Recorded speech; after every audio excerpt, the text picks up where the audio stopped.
Yo, what is up, guys? Today I want to discuss video games, and I want to talk about the best Nintendo video game home console, well, in my opinion. And you have from the NES, SNES, Nintendo 64, Gamecube, Wii U, and Switch. And I could talk about this subject because I had all of these consoles, every one. The NES, I didn't really have too much time with that when I was a kid. I remember trying to play it, but I think it was broken. But I personally had all of these systems, and I'm really gonna narrow it down between probably two.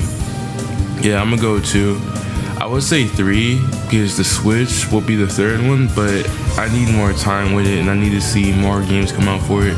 Before I get into the consoles that I think are the best, let's talk about the consoles that I think are the least best from order. So we're gonna talk about the NES first.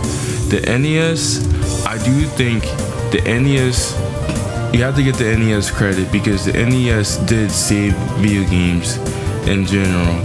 If it wasn't for the NES, no one knows what video games would be like or if it would even exist. The NES straight up saved the video game company and toys and everything. So you gotta give them credit. And a lot of video games origin from that console. So games like Metal Gear Solid, all the Nintendo games, a lot of third-party games, a lot of them made their debut on the NES, role-playing games, all of that type of stuff. A lot of games that you know today made their debut on there, and a lot of video game companies and developers started on the NES. Not all of them, but a lot have. Now, the reason why I don't think it's the best console or one of the best consoles, and I think it's the worst one, is because it's hard to go back and play these games today. It really is. And they just don't play well. A lot of them are really hard. Some of them are really good still, but a lot of them are really hard or impossible. A lot of the games lack saves. And it's just, yeah, from 2018, it's hard to play those games in 2018. The next console is the Wii U. Now, I remember before the Wii U came out, I was so hyped for it. I remember I used to check out Wii U daily all the time, looking at new Wii U stuff and information and all that type of stuff.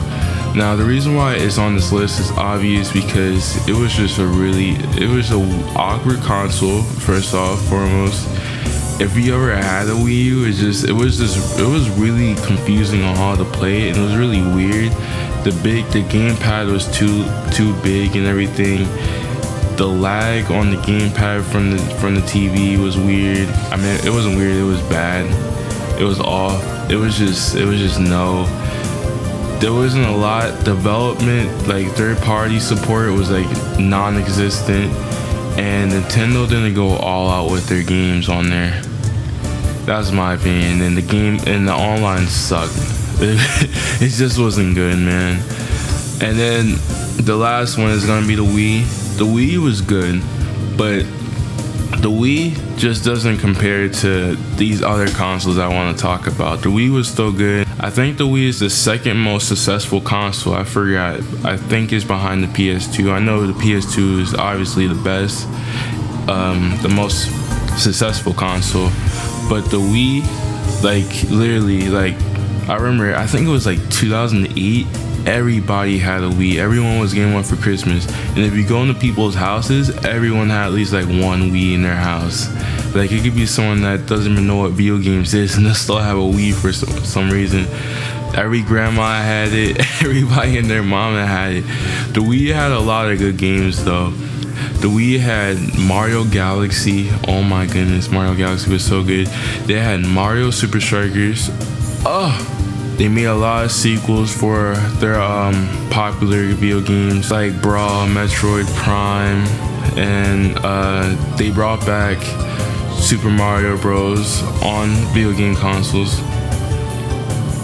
which was different. It was pretty much just like the DS version though, but it was still cool. And the fact that you could play 4 people, it was different back then. But yeah, the Wii was a really good console. It's just not even close to these other three though. The next console that comes in third place is the Nintendo 64. I still have my Nintendo 64. The Nintendo 64 had a lot of good games. They didn't have too many games, but they had a lot. It was similar to the Gamecube. Like, they had a lot of really good first party games. The third party support wasn't all that. It wasn't really good.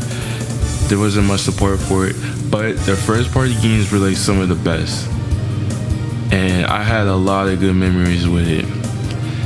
And then the next console is the SNES. Now, this was hard for me because the SNES and the GameCube, they're both dear to me. They're both two of my favorite consoles. I played them to death. I still have my Nintendo 64 GameCube. I still have my Nintendo 64 and my SNES. I don't have my GameCube anymore. I had like 5 of those.